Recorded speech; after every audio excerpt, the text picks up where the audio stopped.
আসসালামু আলাইকুম। সুপ্রিয় ১৮তম শিক্ষক নিবন্ধন পরীক্ষার্থী ভাই ও বোনেরা, আশা করি আপনারা ভালো আছেন। অনেকেই দেখা যাবে যে উত্তীর্ণ হয়েই কিন্তু চাকরি হবে না। আমরা প্রায় শুনতেছি যে অনেকজনে আবেদন করতে গিয়ে জেনারেল থেকে টেকনিক্যাল বা কারিগরিতে সিলেক্ট করে থাকে। যদি তারা দুর্ভাগ্যবশত ওই প্রতিষ্ঠানগুলো পায়, তাহলে কিন্তু তাদের এমপিও হতে অনেক সমস্যা হবে, এমনকি চাকরিটি নাও হতে পারে, নট হয়ে যেতে পারে। কারণ জেনারেল হয়ে কখনো কারিগরিতে তাদের এমপিও হবে না। তাই আপনারা যখন আবেদন করবেন, তখন অবশ্যই দেখবেন পোস্টটি আসলে জেনারেলে রয়েছে, না মাদ্রাসায় রয়েছে, না জেনারেল মাদ্রাসায় রয়েছে, না কারিগরিতে রয়েছে। আপনারা জেনারেল হলে জেনারেল এবং মাদ্রাসাতে দিতে পারবেন, কিন্তু কারিগরিতে দিতে পারবেন না। কারিগরিতে বা টেকনিক্যালে যদি দেন, তাহলে কিন্তু চাকরি হয়েও আপনার বেতন হবে না। তাই আপনারা অবশ্যই খেয়াল রেখে প্রতিষ্ঠানগুলো চয়েস দেবেন। আর যাদের মেরিট লিস্ট মোটামুটি ভালো, তারা শহর পর্যায়ের কিছু প্রতিষ্ঠান দিবেন এবং পাশাপাশি গ্রাম পর্যায়ের কিছু ভালো প্রতিষ্ঠান দিতে পারেন।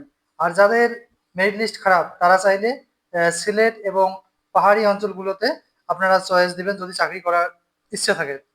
কারণ ওদিকে যথেষ্ট পরিমাণ পোস্ট ফাঁকা থাকে এবং অনেকজনে ওদিকে মানে মূলত চয়েস দিতে চায় না। তাই যাদের চাকরিটি খুবই প্রয়োজন রয়েছে, তারা নিজ জেলা উপজেলার পাশাপাশি বাইরে যে পাহাড় পার্বত্য এবং দেখা যাচ্ছে সিলেট অঞ্চলে আপনারা চয়েস দিতে পারবেন।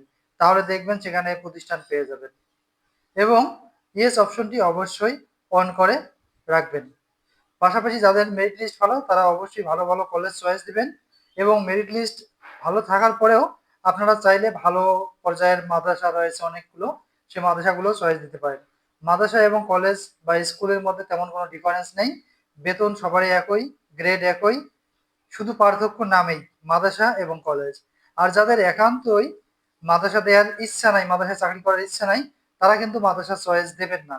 কারণ মাদ্রাসায় চয়েস দিলে পরবর্তীকালে আমরা যে তথ্যগুলো পেয়েছি বদলির ক্ষেত্রে, মাদ্রাসা থেকে আপনারা কিন্তু কলেজ বা স্কুলে ট্রান্সফার হতে পারবেন না। তাই যদি আপনার একান্তই মাদ্রাসায় চাকরি করার ইচ্ছে না থাকে, তাহলে মাদ্রাসায় দেওয়ার দরকার নেই। আর যাদের চাকরিটি খুব প্রয়োজন রয়েছে, আমার চাকরি করতেই হবে, আমার প্রয়োজন রয়েছে, তারা মাদ্রাসা চয়েস দিলেও পরবর্তীকালে মাদ্রাসা থেকে মাদ্রাসায় ট্রান্সফার হতে পারবেন। তবে তেমন কোনো ডিফারেন্স বেতন বা অন্যান্য ক্ষেত্রে নেই বললেই চলে। মাদ্রাসা, স্কুল, কলেজ সকলেই বর্তমান সেম এবং একই বেতন পাচ্ছে, প্রায় সুযোগ সুবিধা সেম। তাই আপনারা অবশ্যই লক্ষ্য রাখবেন যেন সকল ক্ষেত্রে চয়েস এবং সব দিকগুলো দিক বিবেচনা করে গণবিজ্ঞপ্তিতে আবেদন করবেন। বিশেষ করে আবেদনের সময় আপনারা খেয়াল রাখবেন যেন চয়েস লিস্ট সাজানোর সময় যেন চয়েস লিস্টগুলো অবসান না হয়, সেদিকগুলো লক্ষ্য রাখবেন। আসসালামু আলাইকুম।